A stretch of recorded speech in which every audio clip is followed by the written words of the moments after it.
मोदी मुस्लिम मित्र M3 का ये पूरा जो है खाका हमने खींचा आज आपके लिए। इसके जरिए क्या प्लानिंग चल रही है बीजेपी की और प्रधानमंत्री मोदी की, वो आपको समझाने की कोशिश करते हैं। सबसे पहले तस्वीरें आप देखिए लोगों के बीच। प्रधानमंत्री नरेंद्र मोदी और 2014 चुनाव में बीजेपी पहली बार अपने बूते केंद्र की सत्ता तक पहुंची थी और करीब एक साल बाद 2024 का चुनाव आने वाला है। इन 10 सालों में बीजेपी न सिर्फ बहुमत हासिल कर सत्ता में बने रहना चाहती है, बल्कि पार्टी अब विरोधियों की ओर से बनाई गई एंटी मुस्लिम छवि को भी बदलने को बेताब दिख रही है।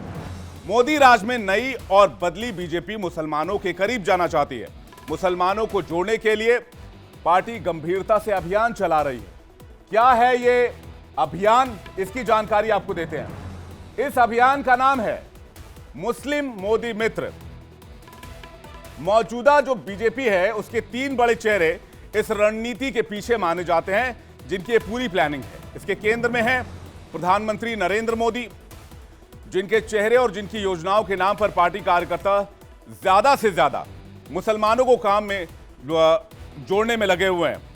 अब सवाल यह है कि इस प्लानिंग के पीछे का मकसद क्या है, आखिर ये M3 क्या है, मुस्लिम मोदी मित्र क्या है और इसे किस तरह से लागू किया जा रहा है, इसको हम आपको अब समझाने की कोशिश करते हैं।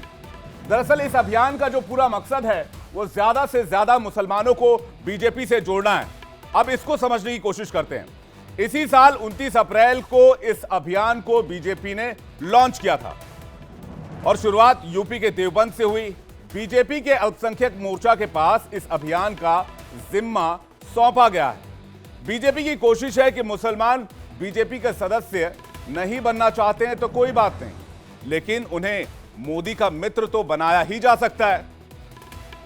ऐसे लोगों को मोदी की तस्वीर वाली एक सर्टिफिकेट भी दी जा रही है। इसके लिए देश भर में मुस्लिम बहुल लोकसभा क्षेत्रों में मोदी सरकार की कल्याणकारी योजनाओं का प्रचार प्रसार किया जा रहा है, जिनका फायदा मुस्लिम समुदाय को हुआ है और इसी को बीजेपी मुस्लिम समुदाय तक पहुंचाने में लगी है। बीजेपी ने ऐसे कुल 65 लोकसभा सीटों की लिस्ट बनाई है जहां मुस्लिम मोदी मित्र कैंपेन को लॉन्च किया गया है।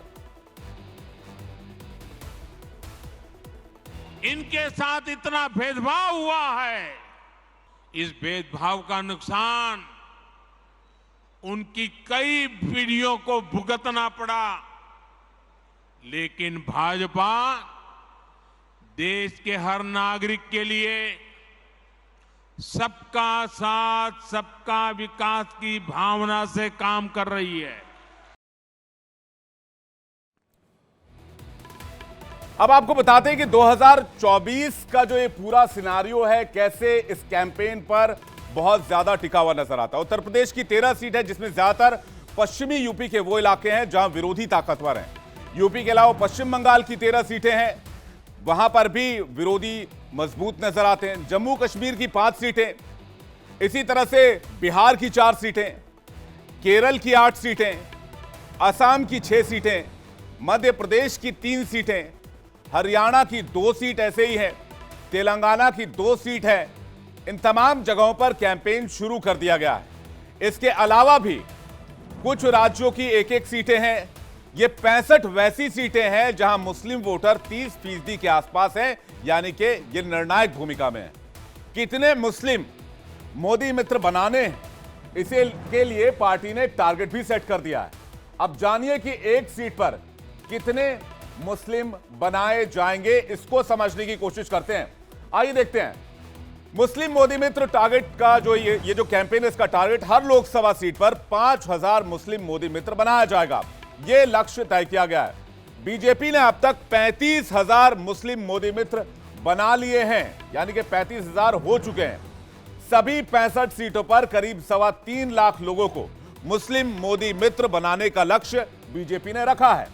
ये टारगेट जो है वो बीजेपी ने सेट किया है। अब इनके जरिए रणनीति यह है कि अगर एक सीट पर 5,000 मुस्लिम मोदी मित्र बनाए गए और वो सभी अगर 10-10 वोटरों को पोलिंग बूथ तक लाने में कामयाब हुए, तो हर एक सीट पर 50,000 मुस्लिम वोट बीजेपी को पड़ सकते हैं और ये मार्जिन बहुत बड़ा होगा, ये नंबर्स बहुत बड़े होंगे। अगर बीजेपी इस रणनीति में सफल हुई तो मुस्लिम बहुल सीटों पर भी विपक्षी दलों का खेल खराब हो सकता है। बीजेपी की रणनीति यह भी है कि 2024 के चुनाव में बीजेपी 65 मुस्लिम बहुल सीटों पर मुस्लिम कैंडिडेट को चुनावी मैदान में उतारे। अब इससे जुड़ी एक और दिलचस्प खबर यह है कि केरल की 8 सीट में से एक वायनाड भी है, जहां से अगर राहुल गांधी चुनाव लड़ सके तो उनके खिलाफ भी मुस्लिम उम्मीदवार चुनावी मैदान में होंगे। अब आपको बताते हैं कि किस तरह से इन सीटों पर नजर है बीजेपी की और पसमानदा वोटरों पर कैसे नजर है। मुसलमानों में सबसे ज्यादा पसमानदा मुसलमानों की तादाद है और इसलिए बीजेपी पसमानदा मुसलमानों को अपने पाले में करने की तैयारी बहुत पहले से ही शुरू कर चुकी है। हाल ही में जब पीएम भोपाल के दौरे पर थे तो अपने भाषण में उन्होंने पसमानदा मुसलमानों का जिक्र किया था। जो पसमानदा मुसलमान है उन्हें आज भी बराबरी का हक नहीं मिलता, उन्हें नीचा और अछूत समझा जाता है। इसी समाज में मैं मुसलमान समाज की बात कर रहा हूं। मुसलमान भाइयों में जो हमारे पसमानदा भाई बहन हैं, जो पिछड़े हुए हैं, पसमानदा मुसलमान मोची होते हैं। तो प्रधानमंत्री ने भले ही भोपाल में भाषण दिया हो, लेकिन देश भर के पसमानदा मुसलमानों को प्रधानमंत्री का यह सीधा संदेश था। इसमें यूपी सबसे अहम है, खास है, क्योंकि देश के सबसे बड़े सूबे में पसमानदा मुसलमान सबसे ज्यादा है। अगर उत्तर प्रदेश में है तो आपको बता दें कि उत्तर प्रदेश की स्थिति और देश भर की स्थिति क्या है पसमानदा मुसलमानों को लेकर। देश के 80% से ज्यादा जो मुसलमान हैं वो पसमानदा मुसलमान हैं, जिस पर बीजेपी की नजर है। यूपी के मुसलमानों के बीच पसमानदा आबादी करीब 85% के आसपास है। सिर्फ उत्तर प्रदेश की हम बात कर रहे हैं। यूपी की 14 लोकसभा सीटों पर पसमानदा मुस्लिमों का दबदबा है। 14 लोकसभा सीट, 80 लोकसभा सीटें उत्तर प्रदेश में हैं, जिसमें 14 लोकसभा सीटों पर सीधा प्रभाव पसमानदा मुसलमान डालते हैं।